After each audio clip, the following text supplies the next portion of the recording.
Hi, Eric. This is Levi calling from Sticks for Stones in Brisbane, Australia. How are you going? Good, good. How you doing? Yeah, good, man. How are the interviews going for you so far? Pretty good. You're my second caller, so it's all good. Oh, cool stuff, man. I've been listening to the new album, Brotherhood of the Snake. Gotta say, man, really dig it, man. It's some heavy, aggressive stuff on this album. What were your thoughts going in? Were you planning on doing, a thrashier album this time, or is this just kind of what came out? We are definitely thinking of, this type of, um, definitely in a heavier direction is what we wanted to do. But, of course it's going to come out the way it comes out. But yeah, I mean, we definitely were thinking of being a little bit more faster and, still trying to have melody and whatnot. But, once the songs start coming out, you start realizing like what it's going to sound like.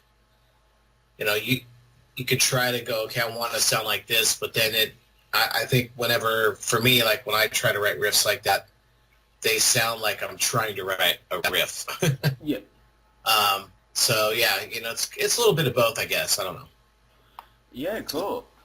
Also what I really love about the album, well, for me, actually, I'm kind of a new school Testament fan. I got in at Formation of Damnation. It was the first album I bought, and then I saw you guys twice on that tour, and been a fan since, and I've, obviously checked out all the older albums as well. But, this is like almost 30 years into your career. How are you keeping it so strong? Like, the quality is as good as it was, back then. Well, Formation, yeah, that's cool that you mentioned that. Formation, Dark Roots, and this one, it's almost like our second wind. It's like a new band, and it is kind of a rebirth in a way because Yeah. in the beginning, in the late '80s, early '90s, where it was more of the original lineup.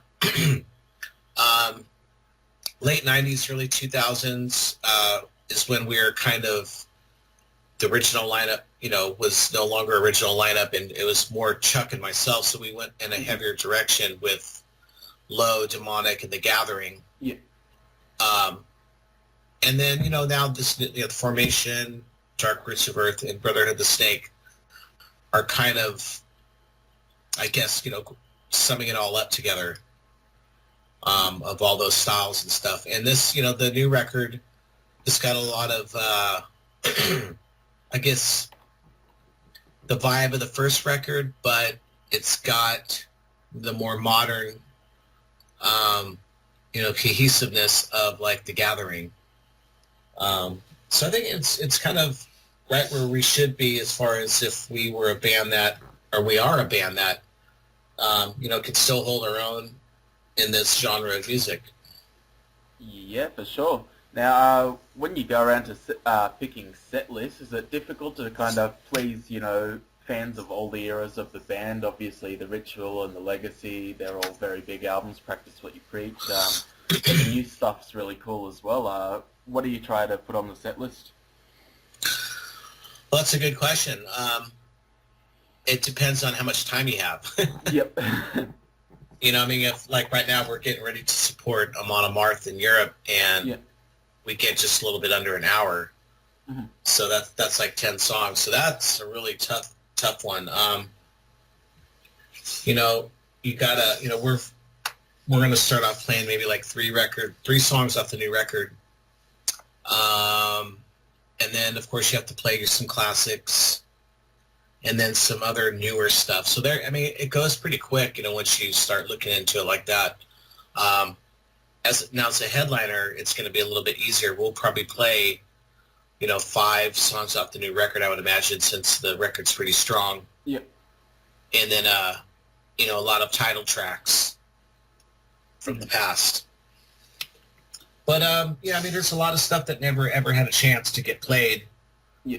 And I'd like to do a B-side, I don't know what we'd call it, but the B-side tour. Yeah. Or something, because there's a lot of songs that just are so epic that never, never got a chance to be heard live. That'd be pretty cool. Yeah. Now it's the second. Oh, he's been in the band before, but second album in recent years with Gene Hoglan, and he's absolutely one of my favorite drummers of all time. I think he's probably the best extreme metal drummer. He's like, well, his nickname is the Atomic Clock, so you know he's good. What's it like working with him? He's an absolute beast of a drummer. Yeah, he's a very quick learner, and he's super very, very, charming and easy to work with. He's just he doesn't make it difficult for you, at all. During the writing process, he'll try anything. Mm-hmm. So yeah, I mean, just having somebody like that to jam with, and that's capable of pretty much playing anything. Mm-hmm. I don't. It's 100% awesome to be jamming with him. Yeah, and as I said, it's a bit of a heavier album. Do you think he's kind of influenced the band in a heavier direction as well? I wouldn't say influence, just well, yeah. I mean, not to take away from or anything. I don't, I would say, yeah, influence could be one of the words, I guess. It would be more like capable. Yeah. It's like for me as a songwriter, I don't have to go, God, I want to play something like that. My drummer can't play that though. It's like the sky's the limit with Gene. So in extreme music, I don't have to worry, either whether it's, really offbeat kind of, crazy jazz, Mm-hmm. counting numbers kind of music, or off time stuff or groove stuff. I mean, he can do it all. He can funk it up. We can get into a groove. We can do blast beats. Mm-hmm. We could do 7 counts, just all kinds of stuff to where that's kind of off.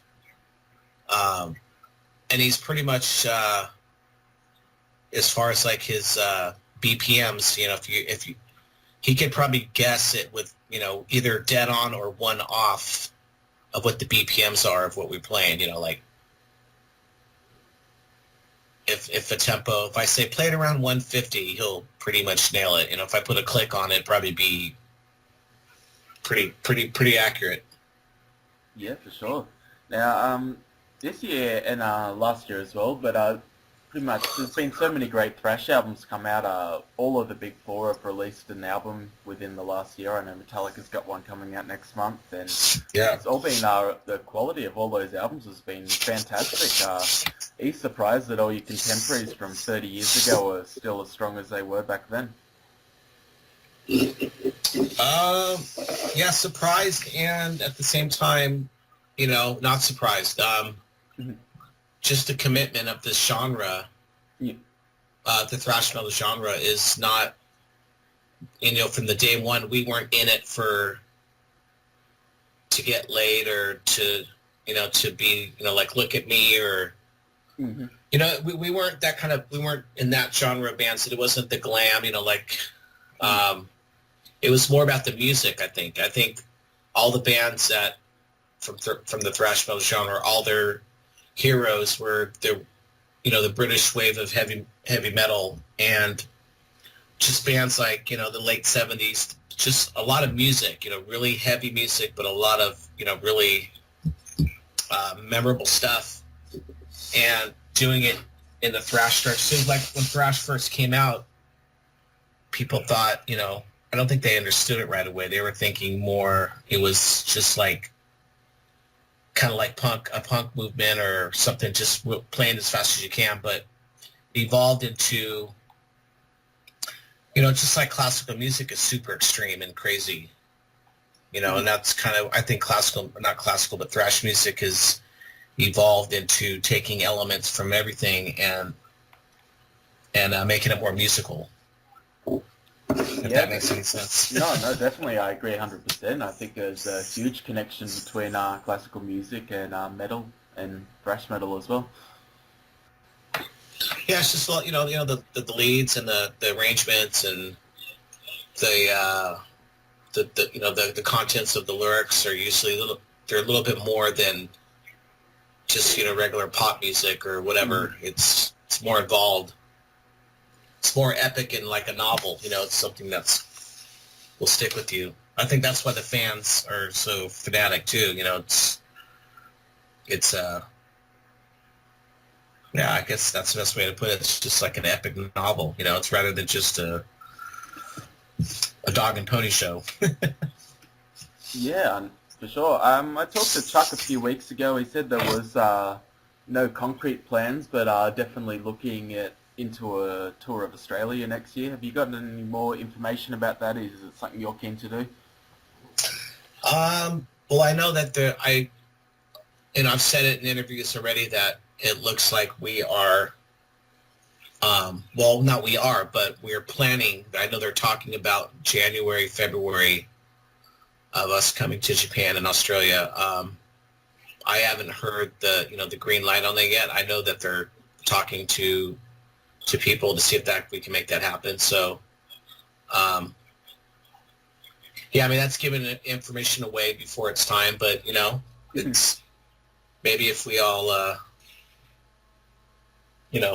give it some positive thinking, it'll happen. Okay, well, I'm definitely excited to see you guys again. You put on a very epic live show, so, always excited.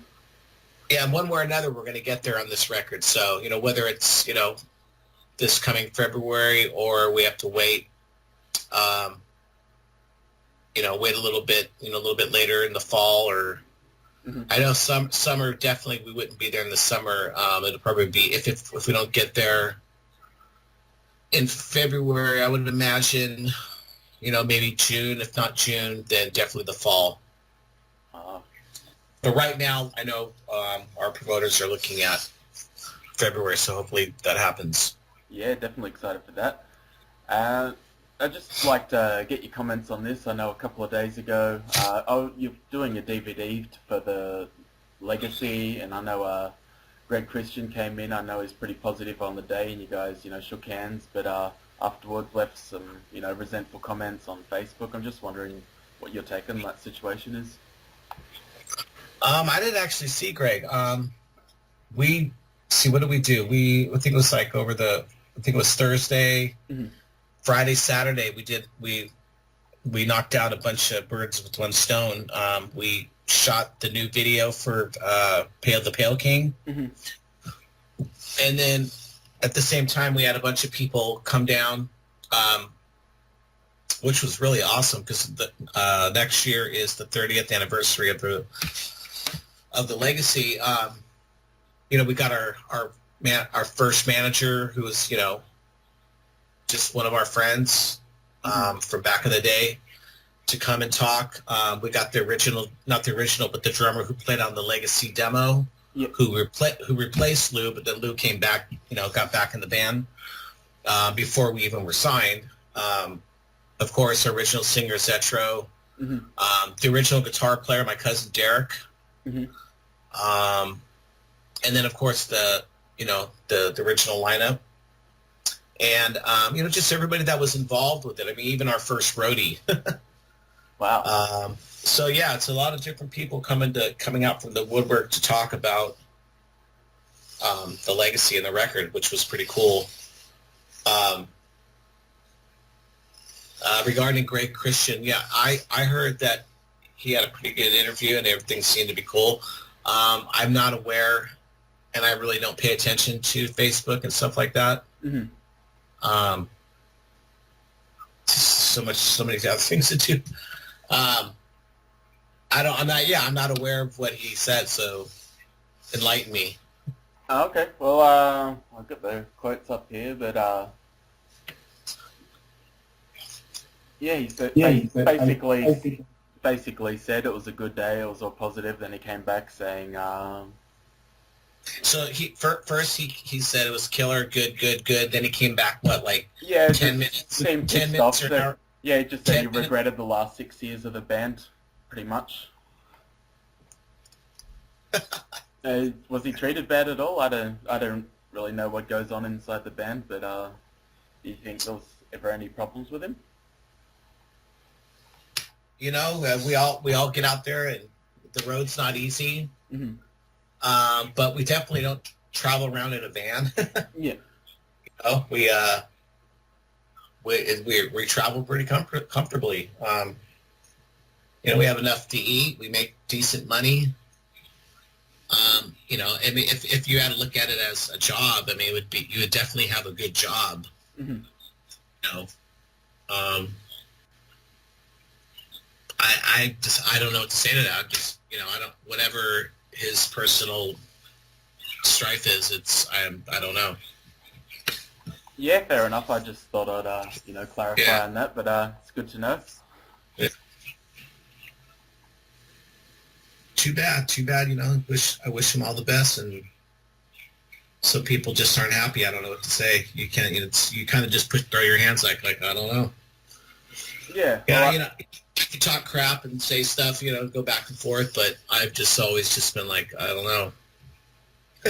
Yeah, well, I hope you guys can patch it up because, you know, I don't like to see this sort of stuff, and, you know, you guys have a 30-year history, so it'd be good to see if it ever happens. Yeah, I mean, I don't know what he wanted, you know, like what do you want, you know? You're making, you know, the same money as everybody else. I don't know. I'm really dumbfounded by it. Yeah, for sure. Well, that's all the questions I've got, but I just want to thank you again for taking your time out, and once again, I love the album, man. Been digging all your stuff, buying it all on vinyl, and it's killer, Sweet. man. Yeah, this one in particular, the Brotherhood of the Snake, the layout of the vinyl is super cool. I mean, we had on each song, well, you know, usually we have pretty cool booklets, but on this one we have art that is abstract to each song. Mm-hmm. So, you know, just especially with vinyl, you know, looking at it, listening to it, it's like looking at a book, and you got this beautiful piece of art of the abstract, you know, kind of telling the story of the lyrics. So I know as a kid growing up, you know, just listening to records and, you know, Rainbow and Kiss and Judas Priest and Black Sabbath, and just tripping on their covers and the lyric, you know, reading them, especially like Rush. I guess Rush would be a good example, like, you know, 2112 or Hemispheres. It was something to look at and reading the lyrics, you know, just you get into the whole world of it. And that's what we're kind of, I think Nuclear Blast, our record company, that's what we're trying to do, is trying to bring that whole vibe back. Yeah, I've definitely noticed in the last few years has been the vinyl craze has come in, and the covers and the artwork and the vinyl itself is just getting better and better, which is awesome to see because I'm a big collector of, you know, metal rarities, and I love that kind of stuff. Yeah. Sweet. Yeah, cool, man. Well, I'll definitely be at the show if you come down next year, and I'll be taking photos, and I'll be up the front headbanging the entire time, so look forward to it. All right. Well, thank you. Yeah, cool talking to you, Eric, man. Enjoy your day. You too. Take care. Thanks. Bye. Bye.